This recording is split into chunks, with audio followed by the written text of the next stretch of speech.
Just waiting for Dan to join. There we go. Hello. Hello. Perfect time. There Hey, we how go. are you doing?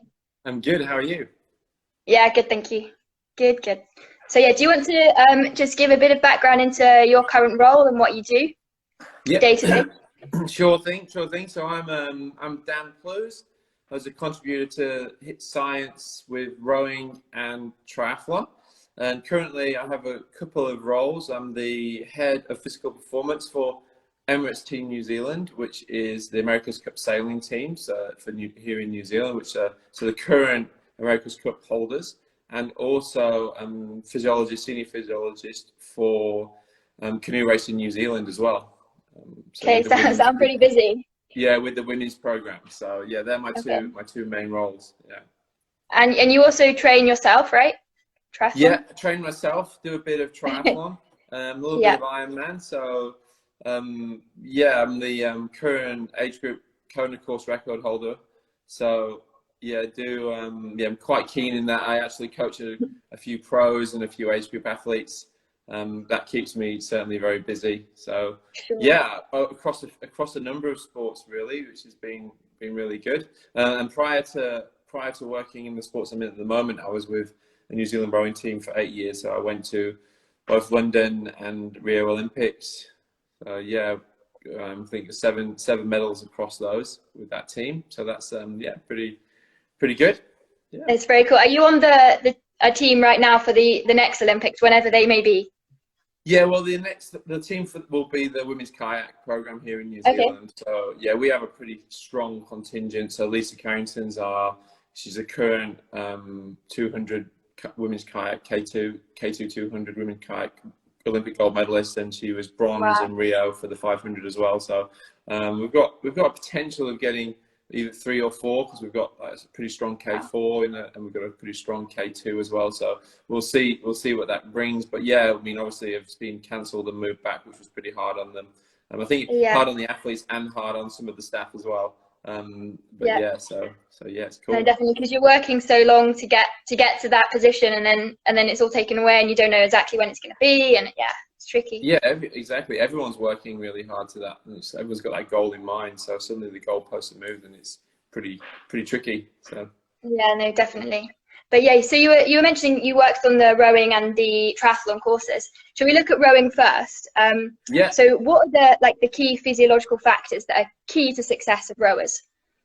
Yeah, well, rowing's a bit of it's a strange sport in that it has quite high contributions of both anaerobic and aerobic metabolism.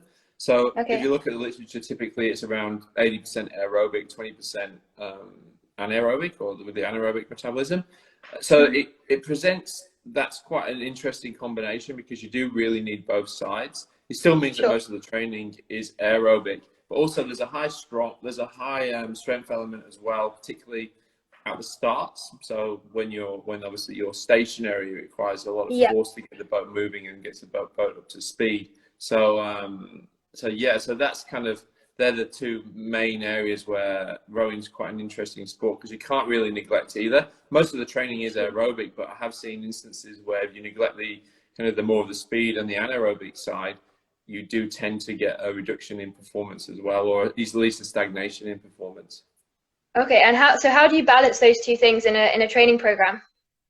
Well, so with rowing, we typically see more of that polarized training approach, but we published a paper on that. Me and Paul Lawson, we actually published a paper in this very area, in which basically most training is towards more of that polarized approach, where if you look at it from a time in zone perspective, it's around 80% of the training is at a low intensity and 20% is at an intensity, which would be classed, for the sake of this, high intensity interval training at an intensity above the second threshold. So high intensity interval training is time above the second ventilatory threshold, or anaerobic threshold as it's commonly termed. So yeah, it's that kind of distribution.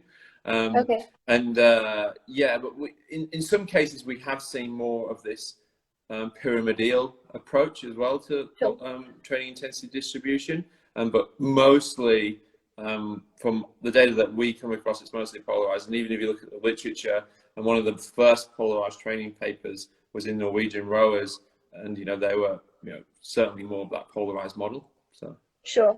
Okay, so and is that kind of approach the same for every athlete in the boat? Or in the different classifications, they all have the similar kind of breakdown of training? Yeah, they do. To be honest, they do. I mean, in my experience, they all have the same classification of training intensity distribution. But I think you do see certain types of people or certain strengths being better at certain classifications of boats. So more of your aerobic endurance, who are stronger in that aerobic side, seem to be better at doing the single events because they'll take place over that longer duration. Also, the speed of the movement is a lot slower, so there's lower stroke rate. So for example, you might see a men's single who might come down the course at 33 to 34, whereas a men's 8 might come down at 39 to 40 strokes per minute. So there's quite big differences. So that requires differences in leg speed. It requires a difference in how they catch at the front. So there are some slight differences in that. So we tend to find that the guys who are much better over things like 10-stroke power do tend to be more suited to the bigger boats. So like, for example, Mahe Drysdale, who was in the men's singles schools Olympic champion for Rio and London, his 10-stroke peak power wasn't that good when he won those Olympic games, but he was when he was younger. But I think as he evolved in that boat, he probably got a little bit more aerobic, a little bit more endurance based. Did a lot of cycling as well, which is obviously hours on the bike, so a lot of aerobic training, which really helped that. So is that a typical thing to do, to like incorporate some cycling or running or whatever into the rowing program?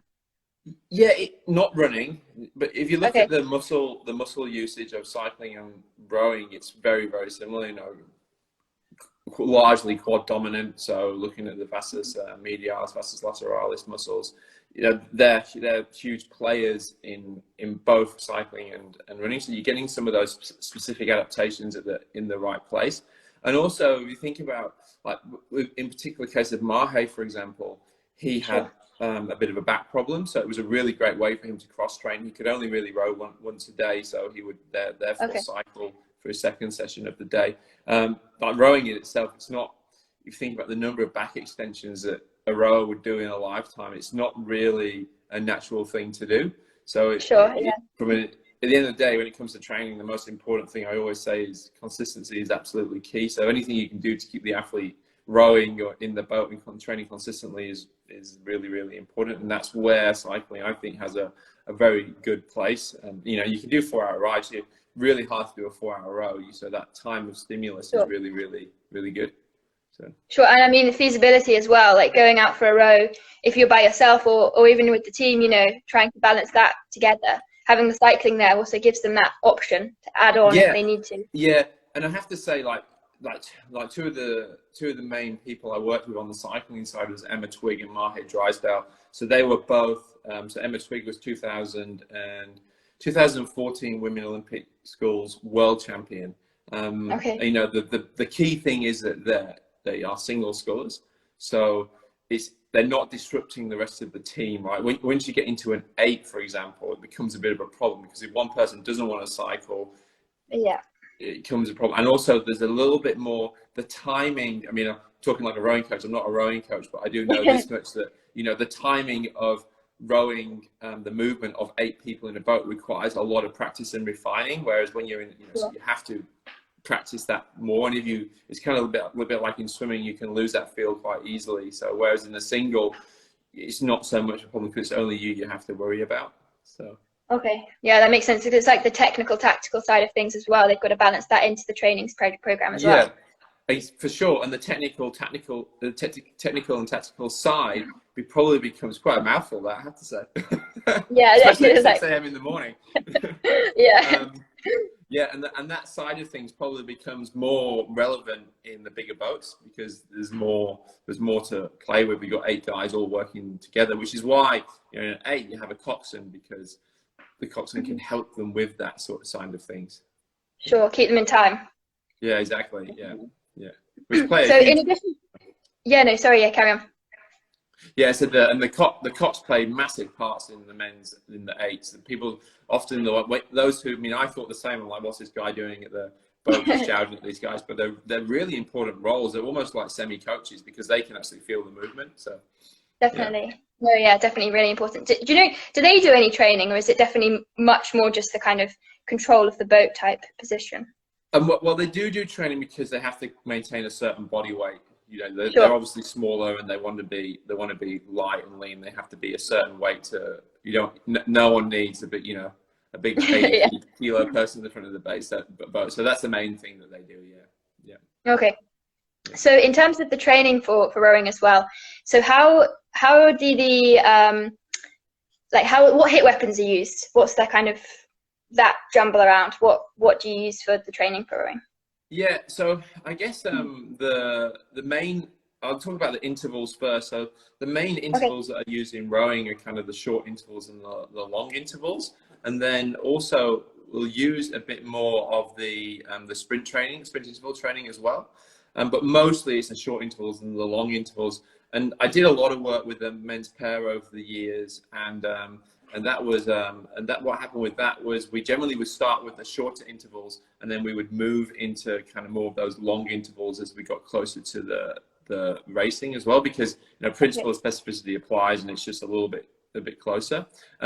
Also, we found I published a paper with Anna Holt, who was actually a blogger on the HIIT Science website as well. And one of the main reasons is because through that process, using long and short interval sessions, I was finding that two people could recover in very different ways to those sorts of sessions. So as Anna blogged about, the individual recoverability from a session is really specific. So that was something that was interesting, but they're the main things that we use. And then we do use that repeated sprint training occasionally, but not as frequently. So you're talking more of the type 2s, type 3s, and type 4s really that are the main types when it comes to HIIT Science will typically term for the sorts of weapons and types. So looking at more of the neuromuscular, so looking at more specifically the anaerobic and the aerobic, and occasionally more of that neuromuscular side, but mostly the anaerobic and the aerobic. So yeah. Okay, that's cool. So, and then in terms of monitoring that, how was the load monitored in rowing? Yeah, so back in my day when I was with the team, we were quite sophisticated and I guess early adopters on the training load side, and we use stroke rate. So we use GPS and accelerometry. So with the accelerometry, we could get stroke rate as well, which is a really important component. So often in rowing, intensity is defined by stroke rate. So it'll be like a 20k row at 20 stroke rate, for example, and it says, okay, we're going to do 500s at now 35. So that's a way that you can actually monitor the training load. So, or prescribe the training load. So we would use that in a combination with heart rate. So we could have speed, heart rate, and stroke rate all at the same time. With the speed, what we would often do is compare it to world record time. So you can then do it. We call it prognostics. So with those prognostics, you can then compare between different boat classes. So you can say, okay, this person did 1,000 at 98% of their world record time compared to this person who did it 1,000 at 97% of their world record time. And it's quite a good way to compare between boats. So that's how, and that's a good way to monitor performance as well. So you've got the load side, you've got that kind of intrinsic and extrinsic load with the GPS distance, and then you've got the heart rate being more the intrinsic. But then you've also got that prognostic that's kind of allowing you to see how they're progressing in terms of a performance standpoint as well. So yeah, so that's how I did it in my day. But more recently, there's been some big movements in the world of rowing where now they're actually monitoring power on the boat. So basically power go on the gates where the oars go through basically attached to the boat. So they go through a little gate, and the strain gauge is in there, and they can actually measure the power that's that a rower's doing as well. So that's quite a big development. I don't really know how people are using that yet. I know that there is some. I mean, mentioning Anna Holt again, I know that she's doing that PhD. She's doing a PhD in that very area. So I actually reviewed her. I was actually one of the reviewers for her thesis. So the proposal for her thesis at least. So yeah, so that was really good. Might have to speak to her and see what's going on in that area. Yeah, see if yeah, we for can sure. get another blog post. I don't know what it is at the moment, but yeah. So I think, but that's, you know, now it gives you the ability to look at more individual load. It gives you the ability to look at actual contributions as well. So Sure. yeah, so yeah, it's a really exciting space, I think. You know, because I Definitely. think anyone who's been involved in cycling knows how power pretty much revolutionized the way training load is monitored in cycling, and I think rowing will be much the same. Sure. Well, definitely, especially if they're using similar physiological attributes. So Yes, they should exactly. relate.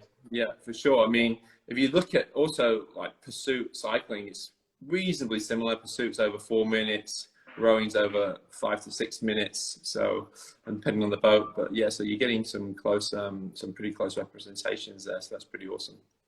Awesome. So, shall we move to triathlon? Because Oh, otherwise we'll yes. run out of time. Yeah, let's do it. So we can start back again from the beginning. So, what are the physiological factors that are keys to success of triathletes? So I guess with triathlon, there's a bit of a difference to rowing in that we do now start to deal with different events. So in triathlon, for those who aren't familiar, we have basically, I would say, 4 key events of different distances. So we have the sprint distance, which is 750 meter swim, 20K bike, 5K run. Olympic distance, which is 1500 meter bike, 1500 meter swim, 40K bike, 10K run. Then we have the half Ironman and the full Ironman distance, with half Ironman being 1.9 kilometer swim, 90K bike, and a half marathon run. And then the full Ironman being 3.8, 180K bike, and a 42.2 kilometer run. So you can see there's massive differences. You're talking basically between 50 minutes of 50 minutes for a very good male to 8 hours for a very good male in the Ironman. So 50 minutes for a sprint distance and 8 hours for an Ironman. So massive differences in terms of duration. But regardless, they're both pretty much 100% dependent on aerobic metabolism, really. Yeah, so you know, there's very, very small amounts. I mean, particularly when you get into the Ironman, it will be 100%. You might be talking, you know, 0.5% or 1% the sprint distance, but hardly, very, very negligible. So do you include any kind of speed work in triathlon, especially as the longer distances, just to kind of, you know, towards the end of the event, or just to kind of keep the technique and your legs turning over? Yeah, it's a funny thing, like speed work. I think there's always some speed work involved in every sport, but to me, speed work is basically anything that is faster than the pace that you're going to race at. So when it comes to Ironman, for example, like long VO2s would be definitely classified as speed work. So would short VO2, because at the end of the day, you know, if you're running 4-minute Ks, that's a 250 marathon.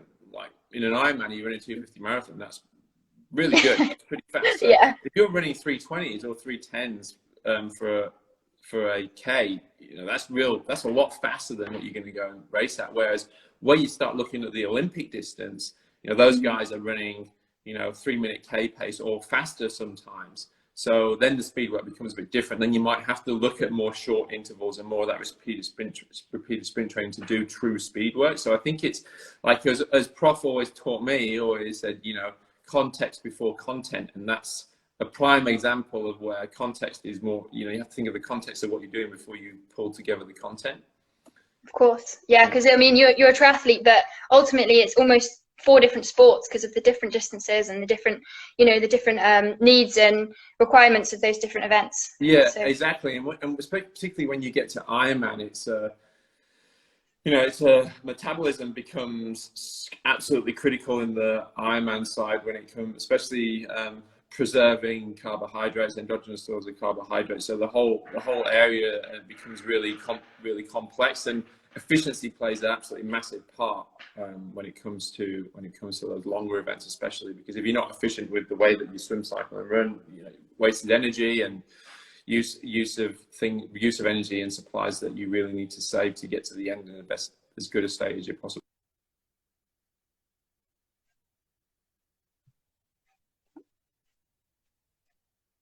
That's okay. I have a limit on my Instagram, so I don't mess around in my day.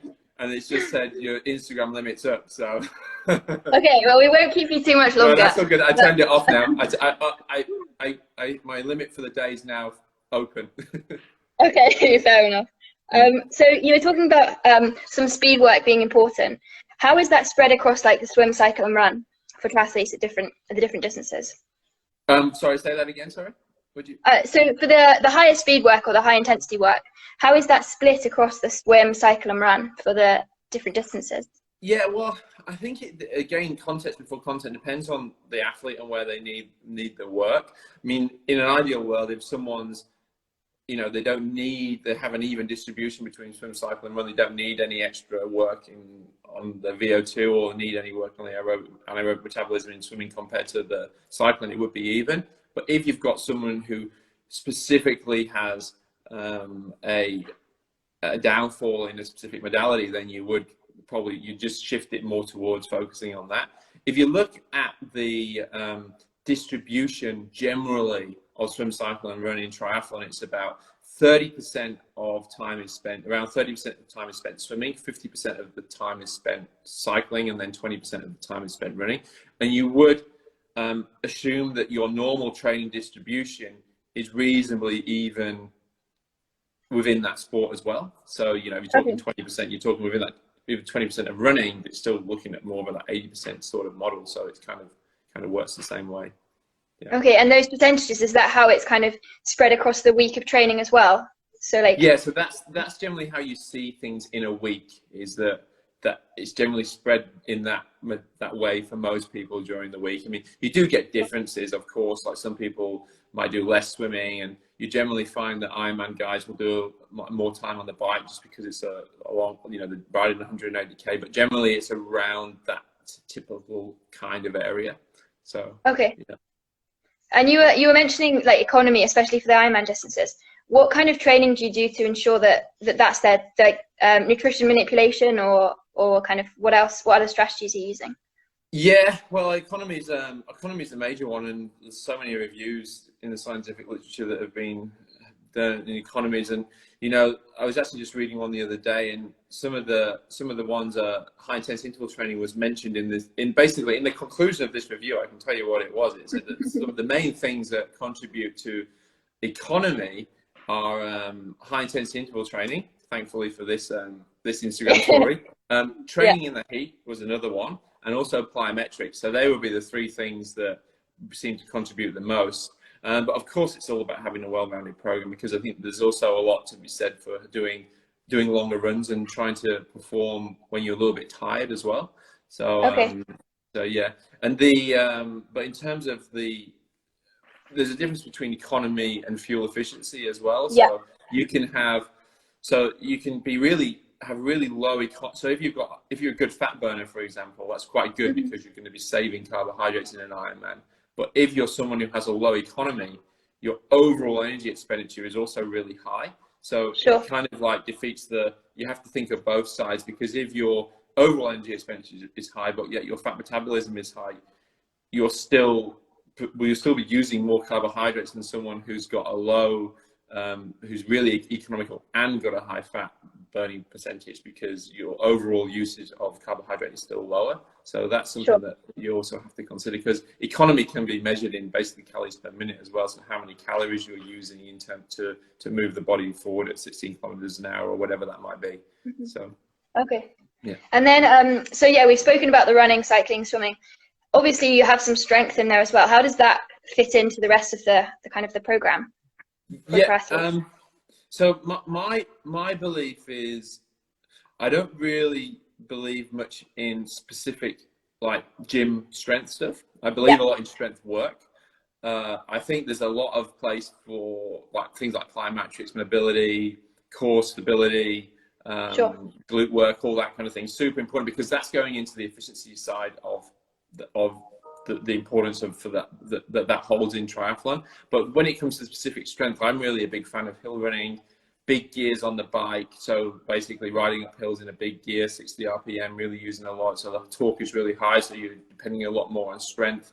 And also like in this pool, using resistance exercises like paddles, sponges, band work, so I call it more so more specific strength, which I think you get more bang for your buck in terms of the overall training benefit, and then incorporating that with some more like typical body weight, plyometrics, core strength, band work, but not simply going to the gym doing bench press and mega heavy squats, because I find it takes away from the actual training a little bit too much, and particularly in age group athletes where people are time poor as well. So so you're mentioning that being time poor. How do you fit in the recovery into the program if you're lacking time? What kind of approaches? How can you fit that into the busy training program? So when it comes to recovery, I think people get a little bit too caught in the finer details of recovery, like looking at Normatec boots and cold baths. But I think the 3 pillars of recovery in my eyes are sleep, nutrition, and training periodization. So they're the 3 things that you have to consider first and foremost. So and that's where I know that, we talk about the monitoring, like, I wear this Whoop device, for example, that tracks my sleep and my heart rate variability. So at least you have something, you can't manage another thing that Prof taught me, you can't manage what you don't measure. So having those things that you're actually considering the recovery side, that you can actually measure that as well, I think is really important. But the 3 things that you should be measuring the most is your sleep side, so making sure you're getting enough sleep, making sure that your training is distributed properly, so you're not doing back on back of high intensity interval training sessions. You're kind of spacing out as best you can. You do a high intensity interval training session day on one day, more high intensity where you're above the VT2, and then on the next day you're looking more at doing your basic low level endurance training where you're trying to keep the heart rate below the first aerobic threshold, and then on the next day you might consider doing something a little bit more high intensity again as well. So so that's how I kind of consider recovery, is that those are the 3 bases that you have to get right before you consider putting a few sprinkles on top with your Normatec boots. And so I have some Normatec boots over there. You can see them hanging out. But they're like the 1% benefit afterwards. And they feel nice as well. For sure. If anything else, they stop you. Once you have them on your feet, you can't do anything. You have to sit there. Yeah, no, they're good for sitting. They're good for me because I'm an absolute fidget. So they're very, very good for me to sit still. So definitely. Sure. But so you were mentioning training loads. How is that monitored in triathlon with the different events? So do you have a similar strategy for all 3, or? So I've recently moved onto a platform called Today's Plan, which is similar to like Training Peaks, where I used to use Training Peaks, which was a great way to monitor all the training loads, but I've moved over to another platform called Today's Plan, and it works on the similar, so in cycling we typically use power, in running we typically use pace, or what is now normalized graded pace, which is basically it's looking at takes into account the hills. And all more recently running with power as well. So I've actually started running a little bit more with power, using the stride meter as well to monitor the load, because the problem with when you just look at pace, if you're running a hilly run, it doesn't really give you that much information. So and it's basically looking at how that compares to your threshold, your personal threshold pace. So typically training load is intensity times duration, so your own individual intensity. So that's how we're looking mostly at training load in that perspective in swimming and cycling and running. Also, you can look at heart rate as well. I think I always find, from my perspective, I like to know what they both are, because on the days where I'm finding that my heart rate training load is much higher than what I would expect for the given intrinsic extrinsic workload. So say I've got looking at my power training load, and I expect a number, and then my heart rate training load is a lot higher. It's a good indication that I might be a bit off my game on that day, or my athletes might be a bit off the game on that day, because the heart rate's a little bit higher than what I would expect. So that's for cycling and running. But in swimming is a little bit more difficult, because we simply don't have the wearables that are available. Certainly something that's in the emerging market. There's the new form goggles, for example, that I haven't used myself, but I'd love to get my hands on a pair, where it can actually now track your distance and track how fast you're swimming in lengths, which could be really exciting. And it actually displays it on your goggles as well. So, that's kind of the moving forward in the forefront of load swimming. So you're now having that ability to at least monitor the external load. So with looking at pace and distance covered. But swimming's always been a difficult one to monitor the load up properly, because you also have different strokes, like 100 meters of freestyle is different to 100 meters of butterfly, and drills and pulling and paddles. So yeah, it's a tricky one. Definitely. So I know it's early for you, so I'll let you go. But last question: when are you next planning to race yourself? That was a question from Paul. He kept asking it down on the thing. Hey, Prof. Yeah, when am I planning to race myself? So I was planning on racing the World 70.3s, which is so the half Ironman, which is here in New Zealand. It was supposed to be in November, but that's looking like it's been cancelled or moved to somewhere else. Date to be determined. So that was my plan, but there's talk that that's now going to be in February. So which won't be ideal for me, because that's the same time as the America's Cup. So yeah, not really sure in terms of the Ironman space. I've actually just bought a new mountain bike, so I'm thinking I might go and do a mountain bike race with my buddy. It was mine and Prof's one of our best mates, Corey Marshall. So we're gonna do a Waka. It's called the Waka 100, which is a 100-kilometer mountain bike challenge, which will be a massive new thing for me that I've never done before. So that might be, but don't expect any heroes on that. It'll just be me getting around. So you never know. yeah, definitely not. My mountain bike's not up too much. So yeah, we'll see. But failing that, we'll just have to wait until the racing gets going again. I love Ironman, so I don't know if I'll be doing any fulls, but certainly a few halves, maybe even half Ironman Cairns in September time. Which I've been told is the first race back on the calendar. So who knows? Be cool. Awesome. Yeah. Well, it's great to talk to you. Have a lovely day. Yeah. And enjoy your training and everything. Yeah. So enjoy your evening. Thank you very much. You too. Thank you. Bye-bye. Bye. Bye.